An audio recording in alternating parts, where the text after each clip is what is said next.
我们的日本之旅三阴三阳。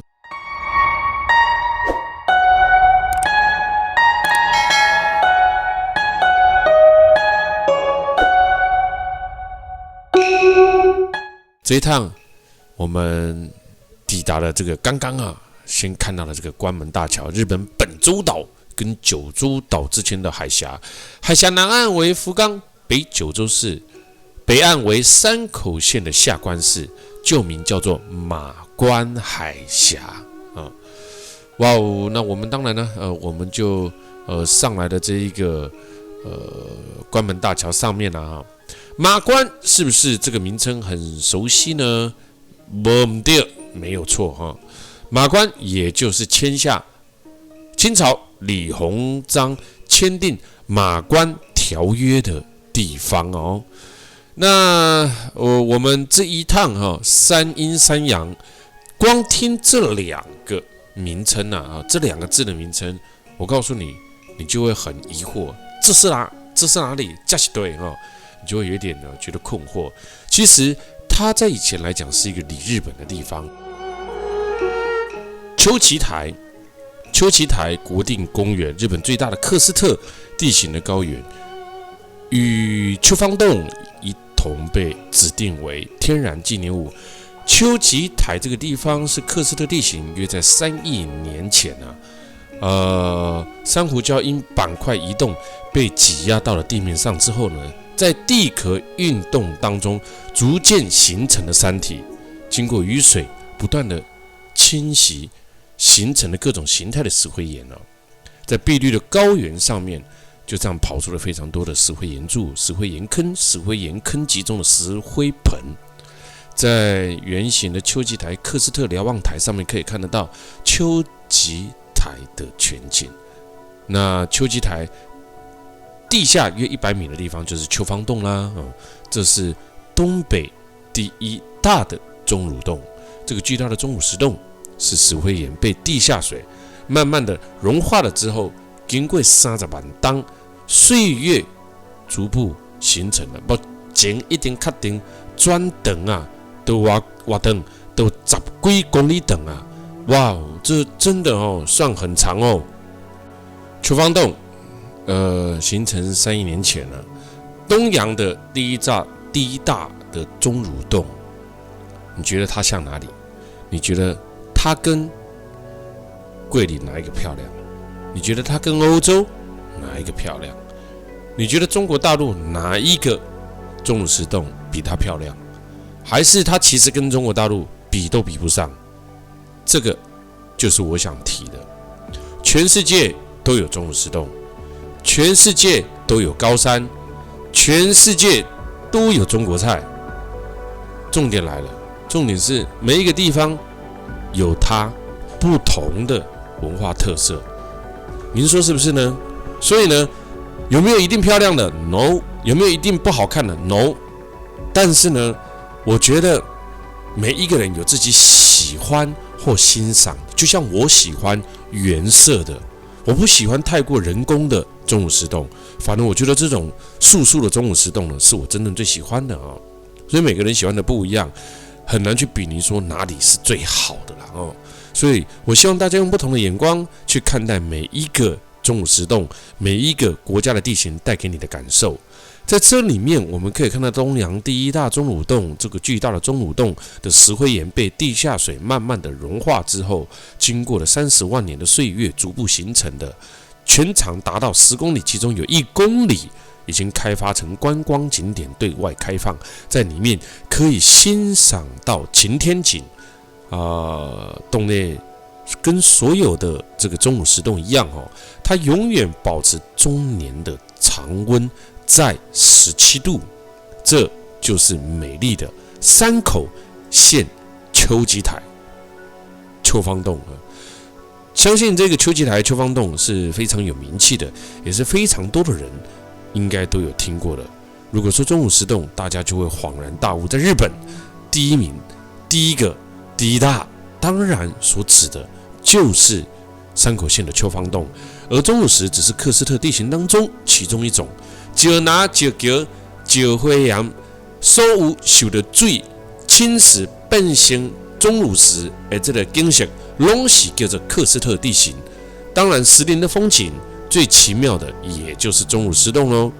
所以，日本的三大著名钟乳石洞，三大上个有名钟乳石洞，其中一个就叫做秋芳洞，这规个整体叫做秋吉台国家公园，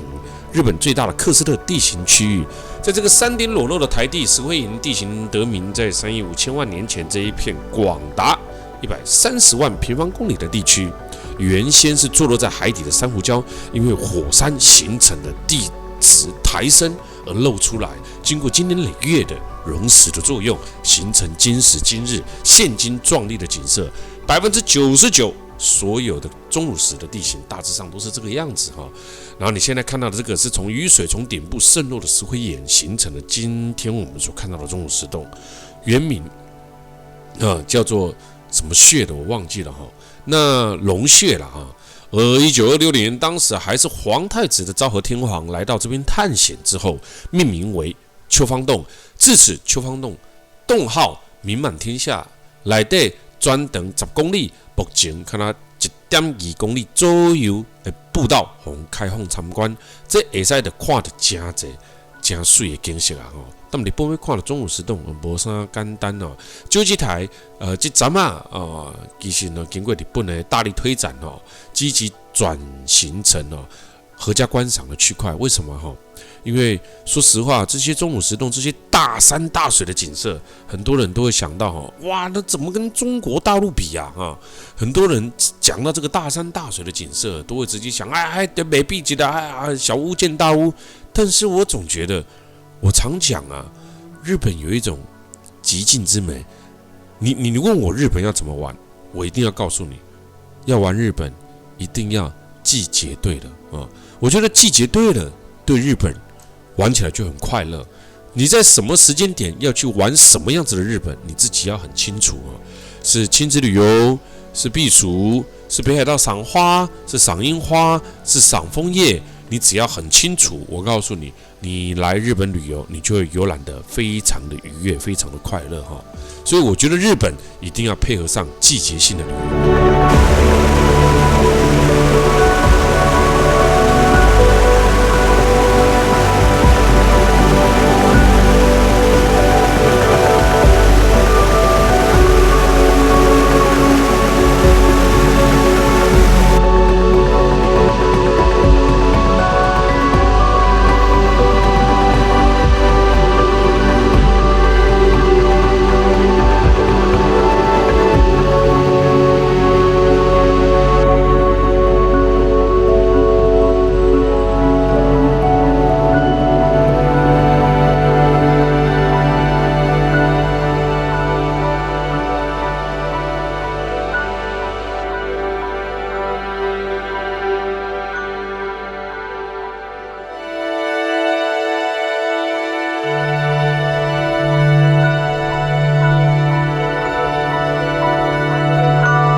岩国市，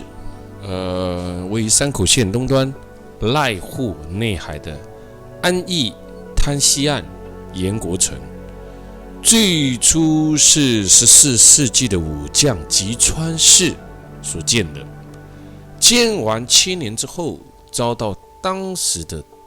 德川家康将军一派的毁坏。20世纪的中叶，又被重新的新建了起来。现在岩国城内一定变成资料馆从天守阁最上层的瞭望台，可以将岩国市尽收眼底。而日本的3大名桥之一，也就是这一个锦带桥。流经市内的井川上架着一座桥，叫做井代桥，是盐国的象征。桥长大约200米，宽5米，是一座5孔木质的拱桥，采用了组合式的建造制法。有没有看到？就是这一个不用任何一个钉子哦，是日本的3大名桥其中之一。吉川市的家居遗址现在已经变成了吉乡公园，园内散留着有武士住宅痕迹的建筑物，宅院内的小溪、房子的白墙、房子周遭的土围墙，都能够令我们感受到当时这个武士伊所大的这个形态。这就是日本伊咧保留以前古早的古迹上厉害的所在。遐来还有这个建造真勇的这个盐国历史的美术馆、盐国博物馆，嘛是值得一看的。所以你看，今麦这个桥井代桥，盐国的象征，200米长哦，就这样子，没用任何这个钉啊，用了组合式的建造工法，日本的3大名桥之一。不要小看这座桥，它的建筑工法在当时堪称一绝。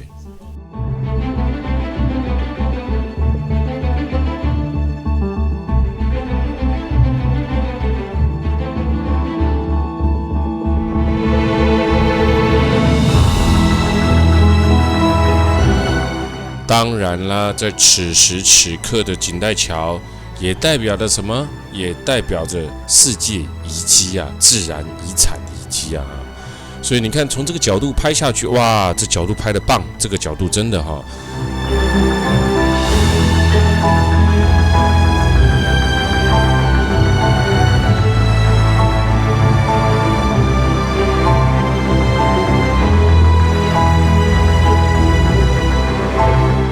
井代桥的设计很特别，当初只是为了不被河水冲走而已所以一开始在1673年由第3代的盐国藩主吉川广建建造起来，但你知道吗？它造完1年就被冲毁了。后来当年又重建完成，一直持续到了1950年才又被台风破坏了。1953年又重建完成，并改用石头做成基座，但是桥的主架还是以木材为主。01年到04年再次整修，到今天为止。井代桥，山口县盐国市，我觉得这个井代桥还蛮具有意义的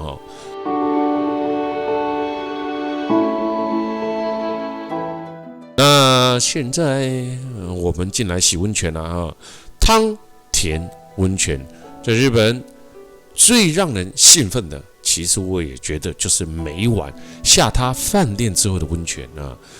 你知道你去世界各国玩大部分回到饭店，有时候从早玩到晚已经累了。这个时候呢，在日本就不一样，到了晚上不是还有娱乐节目，而是有洗澡节目。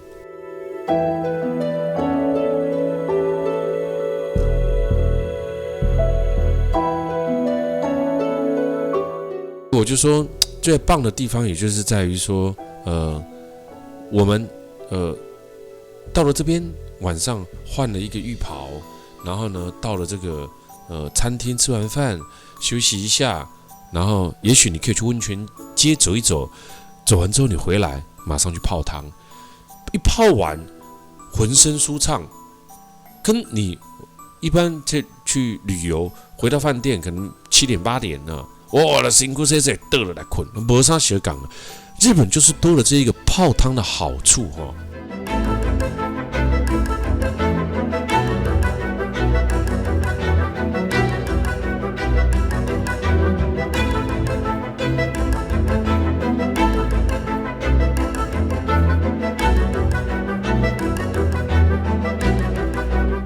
来，山口县山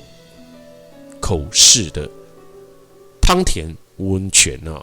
那如果你又可以在外面走一走，到这个居酒屋喝个2杯，哇，这就是人生最棒的一种感觉，有没有？汤田的这个街道，哎，你看这些狐狸多可爱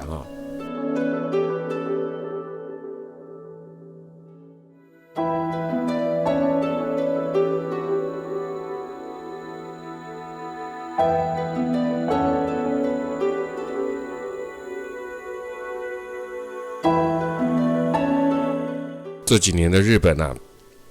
风靡万种啊，非常多的朋友啊，喜欢来到日本旅游啊。那日本呢，也从以前高不可攀的价格，慢慢的往下跌了下来。尤其是像山阴山阳这种路线，其实在以前呢是非常非常贵的哈。那当然哈，我觉得现在的观众、现在的旅客们也慢慢的哈，因为游览了世界各地哈，所以已经不像以前单独只去过一个国家哈，现在很多人去过的国家非常非常的多了，所以慢慢他的眼光也不一样，慢慢他的胃口也有可能被养大了哈，开始呢会对于旅游品质有一定的看法跟一定的想法，但我往往觉得旅游是这样子的，就是什么叫做旅游的品质哈？旅游是这样哈，你付多少就一定会有多少的代价。那很多人常常会认为哈，旅游业哈可能收取了很多的暴利哈，怎么可能呢？旅游业的暴利呢，真的算很少哦，因为它只是一个服务哦。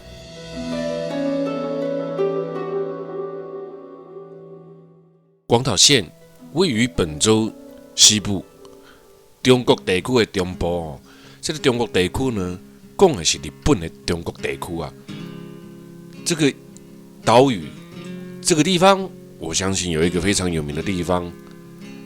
以岛为主的濑户内海的150座岛屿当中，你知道最有名的第二次世界大战，广岛市遭到了原子弹的轰炸。为了使全世界了解这场灾难，在这边也有一个和平的城市，所以广岛这个所在，我相信是真侪人了解的所在。而广岛海岸线呢，以这个里雅市海岸为主哦，就濒临这个濑户内海。我们从岛上岩岛神社，在日本最有名的、最重要的文物之一的这个大鸟取。这边呢，沿路一直过来，我们现在来到了在秋季来赏红叶的地势峡。现在开始做地势峡的游船，在这附近呢，有许多几何学的奇石怪园。日本上古的历史册《古世纪》，他们内底呢都有这个记载。冲着日本国土的天神呢，而这个创造日本国土的天神呢，他就被安葬在比婆山的山顶上面。这些奇石怪岩就集中在国家公园第四角的一侧一角，就在这个地方可以看得到哈，这是它的一个算是传说了。所以我们来到第四峡，看了两旁边呢，也就是比婆山。而在这个地方，秋意正浓，第四峡的神龙湖也是第四峡游览起来在秋季最重要的一个游览区块。红叶桥、上第四峡、熊桥等等呢，都是欣赏红叶最美丽的时候啊！哈，红叶当然依随着开的时间呢，没啥想赶快啊，所以呢，咱也在沿路上安尼看哈，两旁边的红黄交织的美景啊，嘿。你就沿路这样子看着吧如果还没有红黄呢，没有全开起来呢，那就一重一重的慢慢看秋季红叶开放的时间呢，依序着一样一样的开了起来第四峡也是在广岛县在秋季旅游非常重要的一个赏风景点而且还有这个日本古册内底这个记录的冲着日本国土的天神就葬在这个第四峡，当然只是传说而已啦所以11月份，日本的算是红叶会由北一路往南开11月最火的风情，枫叶情怀，但日本的广岛第四峡正红着持续进入了11月初中的时候。日本的红叶前线就会红到了南部的广岛县了。日本的红叶一般来讲是对北红到蓝，日本的秋天的樱花是对南，这个什么开到北啊，所以时序呢，在不同的季节开的方向还会不太一样哦。日本也因为越来越频繁的两国之间和台湾跟日本之间的航班的密集呢，越来越多的人呢把日本的旅游呢当作非常近的旅游景点之一哈。在游览起来呢也非常的方便哈。在市场上现在日本呢几乎有如家常便饭的国内旅游，尤其是在日本的这个红叶书啦这个红叶照铺天盖地航点越开越多，去日本追风的人呢一年比一年容易那虽然呢不一定每一次都追得到风但是呢也别气馁原本呢气候就如此抓准时间未必气候配合得上你。从10月中一直到10月底为日本的旅游红叶季节，最受欢迎的从这个东北一路下来到东京、大阪再一路下来到广岛县这里这些都是日本非常著名的整个日本其实有非常多的地方呢适合的赏红叶那每在赏红叶的季节，我们也特别告诉所有的人在日本春秋两季所有的不管日本人的赏樱、日本人的追风，每年的气温，樱花由南至北开，每年的红叶刚好相反，由北至南开。那整个过期呢，维持大概50到60天之间。红叶变色一刻即起呢，可以为赏对开始熟变成的时阵呢，20到25天左右樱花差不多1礼拜就一定花开花落红叶的时间加较长但是呢，这是永远